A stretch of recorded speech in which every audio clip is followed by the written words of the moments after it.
College, tuition ಅಥವಾ coaching, ಅದರ ಜೊತೆಗೆ ಸೆಲ್ಫ್ ಸ್ಟಡಿಯನ್ನು ಬ್ಯಾಲೆನ್ಸ್ ಮಾಡೋದು ಹೇಗೆ, ಹಾಗೆ ಈ ವರ್ಷ ಬೋರ್ಡ್ಸು ಇದೆ, ಅದಾದಮೇಲೆ KCET ನೀಟ್ ಎಕ್ಸಾಮ್ ಸಹ ಬರುತ್ತೆ. ಈ ಕಾಂಪಿಟೇಟಿವ್ ಎಕ್ಸಾಮ್ಸ್ಗಳು, ಬೋರ್ಡ್ಸ್ಗಳು ಪೂರ್ತಿ ನನ್ನ ಲೈಫನ್ನೇ ಹೇಗೆ ಬ್ಯಾಲೆನ್ಸ್ ಮಾಡೋದಂತ ಈ ವಿಡಿಯೋದಲ್ಲಿ ಹೇಳ್ತೇನೆ. ನಾನು ನಿಮ್ಮ ಪರೀಕ್ಷೆಯ ಶಿಕ್ಷಕ ಆದರ್ಶ್ ಸರ್. ಫಸ್ಟ್ ಪ್ರಾಕ್ಟಿಕಲ್ ಆಗಿ ನಿಮ್ಮ ಡೈಲಿ ರೂಟೀನನ್ನು ನೋಡ್ಬಿಡೋಣ. ಬಹಳಷ್ಟು ಮಕ್ಕಳಿಗೆ ಮಾರ್ನಿಂಗಲ್ಲಿ ಒಂದು ಅರ್ಧ ತಾಸು ಮಾತ್ರ ಸಿಗತ್ತೆ ಓದಲಿಕ್ಕೆ. ಯಾಕಂದರೆ ಬಹಳಷ್ಟು ಮಕ್ಕಳದು ಕೋಚಿಂಗು ಅಥವಾ ನಮ್ಮ ವಿಜೇತ ಇರ್ಬೋದು ಆರಂಭ ಬ್ಯಾಚಸ್ಗಳನ್ನ ತೆಗೆದುಕೊಂಡಿರ್ತಾರೆ. ಬೆಳಿಗ್ಗೆ 5 ಗಂಟೆ 5:30 ಕ್ಲಾಸಸ್ಗಳು ಸ್ಟಾರ್ಟ್ ಆಗಿಬಿಡತ್ತೆ. ಹೀಗಾಗಿ 5 ರಿಂದ 7 ಒಂಥರ ಕೋಚಿಂಗು, ಅದಾದಮೇಲೆ 8 ಗಂಟೆ ಆನ್ವರ್ಡ್ಸು ನಿಮ್ಮ ಆ್ಯಕ್ಚುಯಲ್ ಕಾಲೇಜ್ಗಳು ಸ್ಟಾರ್ಟ್ ಆಗುತ್ತೆ. ಅದು ಒಂದು 5 PM ತನಕ ಹೋಗುತ್ತೆ. ಸೊ ನೀವು ಮನೆಗೆ 6 PM ಅಥವಾ ಬಹಳಷ್ಟು ಮಕ್ಕಳು 7 PM ಬರ್ತಾರೆ. ಇದಾದಮೇಲೆ ಒಂದು 2 ಅವರು 2 to 3 ಅವರ್ಸ್ ಸಿಗುತ್ತೆ. ಅದೇ ನಮ್ಮ ಸೆಲ್ಫ್ ಸ್ಟಡಿ ಟೈಮ್ ಆಗಿರುವಂಥದ್ದು. ಇದನ್ನು ನೀವು ಎಗ್ರಿ ಮಾಡ್ತೀರಾ ಅಂದ್ಕೊಳ್ತೇನೆ.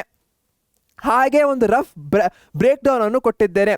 ಯಾಕೆ ಇದು ಇಂಪಾರ್ಟೆಂಟ್ ಆಗತ್ತೆ? ಯಾಕಂದರೆ ನಾನು ದಿನದಲ್ಲಿ 10 ತಾಸು ಓದ್ತೇನೆ, 5 ತಾಸು ಓದ್ತೇನೆ. ಅದು ಪ್ರಾಕ್ಟಿಕಲ್ ಆಗಿ ಪಾಸಿಬಲ್ ಇಲ್ಲ. ಸೆಲ್ಫ್ ಸ್ಟಡಿ ಮಾಡೋದು ಹೇಳ್ತಾ ಇದ್ದೇನೆ. ನಾನು ಸಪ್ರೇಟಾಗಿ ತೆಗೆದು ನಾನು 5 ಅವರ್ ಓದ್ತೇನೆ, 8 ಅವರ್ ಓದ್ತೇನೆ, ಅದು ಆಗಲ್ಲ. ಯಾಕಂದರೆ ನಾವು ನಿದ್ದೆನೂ ಮಾಡಬೇಕು, ಊಟ ಮಾಡಬೇಕು, ಲೈಫ್ ಇದೆ. ಹೀಗಾಗಿ ಅದನ್ನು ಬ್ಯಾಲೆನ್ಸ್ ಮಾಡಲಿಕ್ಕೆ ನಮ್ಮ ಹತ್ರ ಸಿಗೋದೆ 2 to 3 ಅವರ್ಸ್. ಈ ಒಂದು ಪ್ರಾಕ್ಟಿಕಲ್ ರಿಯಾಲಿಟಿಯನ್ನು ನೀವು ಒಪ್ಕೊಂಡ್ರ? ಯಾಕಂದರೆ ಇದು ಒಪ್ಕೊಳ್ಳಿಲ್ಲ ಅಂದರೆ ನೀವು ಬರೀ ಇಲ್ಯೂಷನ್, ಮಾಯೆಯಲ್ಲಿ ಉಳಿತೀರಾ. ಏನಂದರೆ ನನ್ನ ಹತ್ರ ಟೈಮ್ ಇದೆ ಅಂತ. ಆ್ಯಕ್ಚುಲಿ ನಿಮ್ಮ ಹತ್ರ ಟೈಮ್ ಇಲ್ಲ. ಸೆಲ್ಫ್ ಸ್ಟಡಿಗೋಸ್ಕರ ಹೇಳ್ತಾ ಇರುವಂತಹದ್ದು. Okay, next, don't become 3 times learner. ಇಲ್ಲಿ 3 ಮುಖ್ಯವಾದ ಪಾಯಿಂಟ್ಸ್ಗಳು ಬರುತ್ತೆ. ಒಂದು ಕಾಲೇಜು, ಒಂದು ಕೋಚಿಂಗು, ಮತ್ತೊಂದು ಸೆಲ್ಫ್ ಸ್ಟಡಿ, ನಾನೇ ಖುದ್ದಾಗಿ ಓದೋದು. ಈ 3 ಸಪ್ರೇಟಾಗಿ ಕನ್ಸಿಡರ್ ಮಾಡಬೇಡಿ. ಯಾಕಂದರೆ ಕಾಲೇಜಲ್ಲಿ ಜಸ್ಟ್ ಓದ್ತೀರಾ, ಕೋಚಿಂಗ್ ಟ್ಯೂಷನಲ್ಲೂ ಓದ್ತೀರಾ, ಅದಾದಮೇಲೆ ಸೆಲ್ಫ್ ಸ್ಟಡಿಗೆ ಮತ್ತೆ ಓದ್ತೀರಾ ಅಂದರೆ ನೀವು ಸೇಮ್ ಎನರ್ಜಿಯನ್ನು 3 times ಹಾಕ್ತಾ ಇದ್ದೀರಾ. ಎಲ್ಲ ವೇಸ್ಟ್ ಆಗತ್ತೆ. ಹೀಗಾಗಿ ನೀವು ಏನು ಮಾಡಬೇಕು? ಅಂಡರ್ಸ್ಟ್ಯಾಂಡ್. ಕಾಲೇಜಲ್ಲಿ ತಿಳ್ಕೊಳ್ಳಿ ಕಾನ್ಸೆಪ್ಟ್ ಏನು ಅಂತ. ಅದಾದಮೇಲೆ ಕೋಚಿಂಗು ಟ್ಯೂಷನು ಏನಾಗತ್ತೆ, ಇದನ್ನೇ ಗಟ್ಟಿ ಮಾಡ್ಕೊಳ್ಳುತ್ತೆ. ನೀವೇನು ಓದಿದ್ದೀರೋ ಅದನ್ನು ಸ್ಟ್ರೆಂಥನ್ ಮಾಡುತ್ತೆ. ಹಾಗೆ ಡೌಟ್ಸ್ಗಳನ್ನ ಕ್ಲಿಯರೆನ್ಸ್ ಮಾಡ್ಕೊಳ್ಳಿಕ್ಕೆ ಈ ಕೋಚಿಂಗು ಎಕ್ಸ್ಟ್ರೀಮ್ಲಿ ಇಂಪಾರ್ಟೆಂಟು. ಕೊನೆಗೆ ಸೆಲ್ಫ್ ಸ್ಟಡಿಯಲ್ಲಿ ರೀಕಾಲು ಪ್ರಾಕ್ಟೀಸ್ ಮಾಡಬೇಕು. 3 ಕಡೆ ಅಂಡರ್ಸ್ಟ್ಯಾಂಡ್ ಮಾಡ್ಕೊಳ್ತಾ ಕೂತ್ಕೊಳ್ತೇನೆ ಅಂದರೆ ಟೈಮ್ ವೇಸ್ಟ್ ಆಗತ್ತೆ, ಎನರ್ಜಿ ವೇಸ್ಟ್ ಆಗತ್ತೆ. ಅದಾದಮೇಲೆ ಏನನ್ನೂ ಕವರ್ ಮಾಡಲಿಕ್ಕಾಗಲ್ಲ. ಹೀಗಾಗಿ ಕಾಲೇಜಲ್ಲಿ ಅಂಡರ್ಸ್ಟ್ಯಾಂಡ್, ಲರ್ನ್ ಮಾಡ್ಕೊಳ್ಳಿ. ಸೆಕೆಂಡ್, ಕೋಚಿಂಗಲ್ಲಿ ಬಂದ್ಕೊಳ್ಳಿ, ಏನು ಓದಿರ್ತೀರೋ ಅದನ್ನು ಡೆವಲಪ್, ಸ್ಟ್ರೆಂಥನ್ ಮಾಡ್ಕೊಳ್ಳಿ. ನಿಮ್ಮ ಡೌಟ್ಸ್ಗಳನ್ನ ಕ್ಲಿಯರೆನ್ಸ್ ಮಾಡ್ಕೊಳ್ಳಿ. ಯಾವಾಗ ಫೈನಲ್ ಆಗಿ ನೀವೇ ಕೂತ್ಕೊಳ್ತಿರೋ ಆ ಟಾಪಿಕನ್ನು ಓದ್ಕೊಳ್ಳಿಕ್ಕೆ ರೀಕಾಲ್ ಮಾಡಬೇಕು, ಪ್ರಾಕ್ಟೀಸ್ ಮಾಡಬೇಕು. ಯಾಕಂದರೆ ಕೊನೆಗೂ ನೀವು ಓದಿದರೆ ಎಲ್ಲ ಎನರ್ಜಿ ವೇಸ್ಟ್ ಆಗತ್ತೆ. ಇದು ಅಂಡರ್ಸ್ಟ್ಯಾಂಡ್ ಆಗಿದೆ. Yes, I will do it ಅಂತ ಹಾಕಿ. ಯಾಕೆ ಸರ್, ಯಾಕೆ ಐ ವಿಲ್ ಡೂ ಇಟ್ ಅಂತ ಕಮೆಂಟಲ್ಲಿ ಹಾಕಬೇಕು? ಯಾಕಂದರೆ ಇದು ನಿಮ್ಮ ಮನಸ್ಸಿಗೂ ಸಹ ಹೇಳುತ್ತೆ, ನಾನು ಕಾಲೇಜಲ್ಲಿ ಎಕ್ಸ್ಟ್ರಾ ಅಟೆಂಟಿವ್ ಆಗಿರಬೇಕು, ಕೋಚಿಂಗಲ್ಲಿ ನನ್ನ ಡೌಟ್ಸ್ಗಳನ್ನ ಕ್ಲಿಯರೆನ್ಸ್ ಮಾಡ್ಕೊಳ್ಬೇಕು, ಮನೆಯಲ್ಲಿದ್ದಾಗ ನಾನು ಪ್ರಾಕ್ಟೀಸು ರೀಕಾಲ್ ಮಾಡಬೇಕು ಅಂತ. ಇಲ್ಲ ಅಂದರೆ ಏನು ಪ್ಯಾಟರ್ನನ್ನು ಫಾಲೋ ಮಾಡ್ತಾ ಇದ್ದೀರೋ ಅದನ್ನೇ ಮಾಡ್ತೀರಾ. ಅದಕ್ಕಿಂತ ಹೆಚ್ಚಾಗಿ ಕ್ವಾರ್ಟರ್ಲಿ 1 ಎಕ್ಸಾಮ್ ಇರಬಹುದು, ಬೇರೆ ಬೇರೆ ಎಕ್ಸಾಮ್ಸ್ಗಳಿರಬಹುದು, ನಿಮಗೆ ನಿಮ್ಮ ಕಾನ್ಫಿಡೆನ್ಸಿಗೆ ಒಂದು ಹೊಡೆತ ಬಿದ್ದಿರುತ್ತೆ. ಅಯ್ಯೋ ನನ್ನ ಹತ್ರ ಆಗುತ್ತೋ ಇಲ್ವೋ ಅಂತ. ನನಗೆ 200% ನಿಮ್ಮ ಮೇಲೆ ನಂಬಿಕೆ ಇದೆ. ನೀವು ಆ ನಂಬಿಕೆಯನ್ನು ನಿಮ್ಮ ಮೇಲೂ ತಂದ್ಕೊಳ್ಳಿ. ಯಾಕಂದರೆ ಎಲ್ಲಿ ತನಕ ನೀವು ನಿಮ್ಮನ್ನು ನಂಬಲ್ವೋ ಜಗತ್ತು ನಂಬಲ್ಲ. ಹೀಗಾಗಿ ಫಸ್ಟ್ ಇಲ್ಲಿ ಕ್ರಿಯೇಟ್ ಆಗತ್ತೆ, ಅದಾದಮೇಲೆ ಆ್ಯಕ್ಚುಯಲ್ ರಿಸಲ್ಟಲ್ಲಿ ಬರುತ್ತೆ. ಅದಕ್ಕೋಸ್ಕರ ಕಮೆಂಟಲ್ಲಿ ಐ ವಿಲ್ ಡೂ ಇಟ್ ಅಂತ ಹಾಕಿದ್ರೆ ಐ ವಿಲ್ ಡೂ ಇಟ್ ಅಂತ ಹಾಕಿ ನಾನು ಪ್ರತಿಯೊಂದು ಕಮೆಂಟನ್ನು ಓದ್ತೇನೆ. ಈ ಸ್ಲೈಡು, ಈ content very very important. Next 24 hour rule. Whatever you learn today, revise it within 24 hours. Even 20 to 30 minutes is enough. ಏನು ಓದಿರ್ತೀರೋ ಅದನ್ನು 24 ಗಂಟೆಯೊಳಗೆ ರಿಕಾಲ್ ಮಾಡಿ. ಯಾಕಂದರೆ ನಿಮ್ಮ ಮೈಂಡಲ್ಲಿ ಅದು ಉಳಿಬೇಕು ಅಂದರೆ ಎಷ್ಟು ರೀಕಾಲ್ ಮಾಡ್ತೀರೋ ಇಮಿಡಿಯೇಟ್ ಆಗಿ ಅಷ್ಟು ಹೆಲ್ಪ್ಫುಲ್ ಆಗತ್ತೆ. ಇಲ್ಲೇ ತನಕ ನಾನು ಹೇಳಿರುವಂತಹ ಪಾಠದಲ್ಲಿ 2 ಪಾಯಿಂಟ್ಸ್ಗಳು ವೆರಿ ಇಂಪಾರ್ಟೆಂಟು. ಒಂದು, ನಿಮ್ಮ ಹತ್ರ 2 to 3 hours ಮಾತ್ರ ಸಿಗುತ್ತೆ ಸೆಲ್ಫ್ ಸ್ಟಡಿಗೆ. ಎಕ್ಸ್ಟ್ರಾ ಇಲ್ಯೂಷನ್ ಮಾಯಲ್ಲಿರಬೇಡಿ. ಸೆಕೆಂಡು, ಕಾಲೇಜಲ್ಲಿ ಏನು ಮಾಡ್ತೀರಾ ನೀವು, ಅಂಡರ್ಸ್ಟ್ಯಾಂಡ್. ಕೋಚಿಂಗಲ್ಲಿ ಡೌಟ್ ಸಾಲ್ವಿಂಗು. ಥರ್ಡು, ನೀವು ಸೆಲ್ಫ್ ಸ್ಟಡಿ ಕೂತಾಗ ರೀಕಾಲು ಪ್ರಾಕ್ಟೀಸು ಮಾಡ್ತೀರಾ.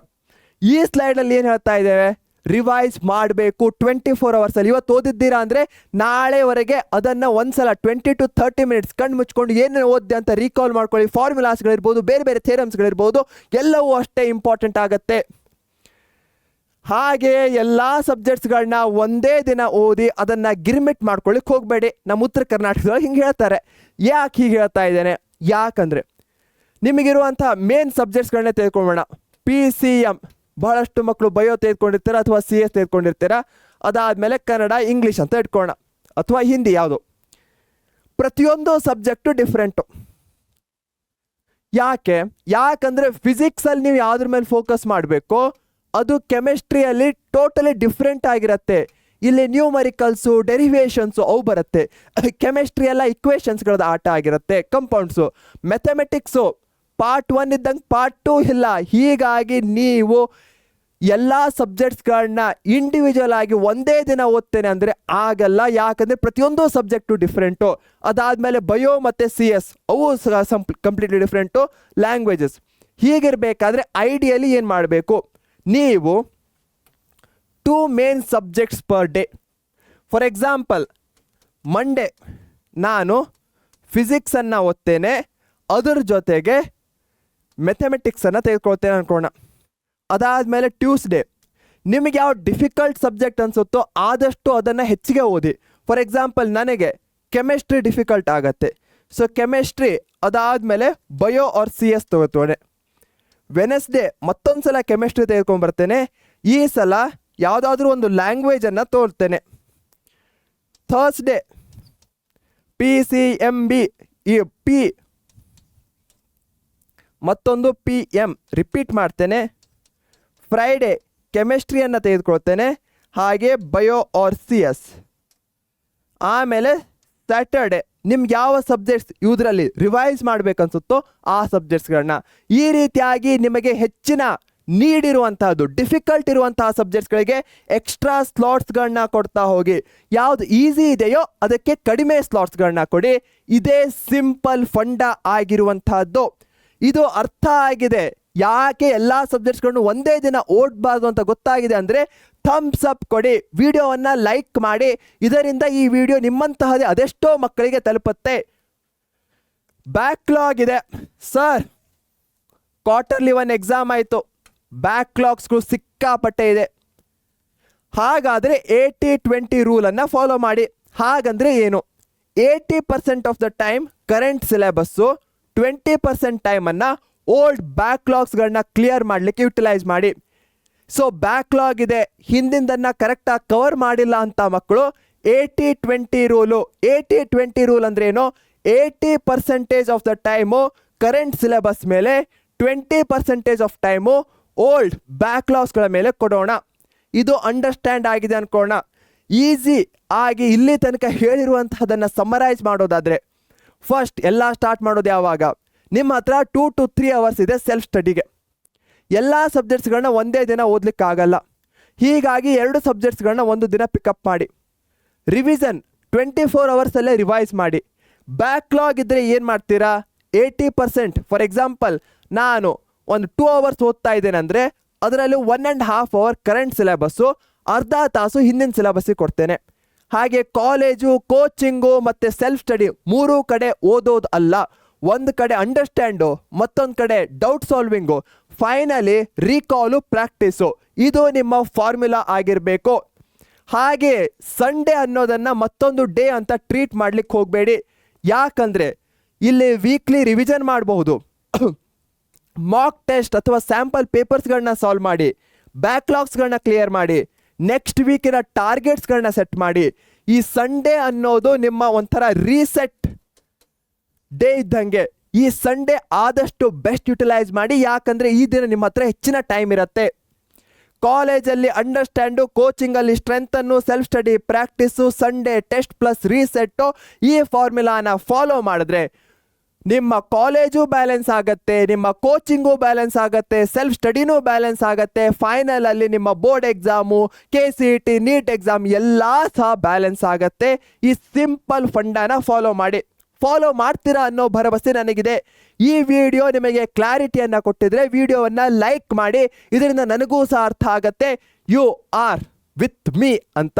ಹಾಗೆ ನಮ್ಮ ಪರೀಕ್ಷೆ ಸೈನ್ಸ್ ಚಾನಲನ್ನು ಇನ್ನೂ ಸಬ್ಸ್ಕ್ರೈಬ್ ಮಾಡಿಲ್ಲ ಅಂದರೆ ಈಗಲೇ ಮಾಡಿ. This is your golden moment. ಇದೇ ನೋಟ್ನಲ್ಲಿ ಬಾಯ್ ಅಂತ ಹೇಳೋ ಸಮಯ. ಟೇಕ್ ಕೇರ್, ಬಾಯ್ ಬಾಯ್.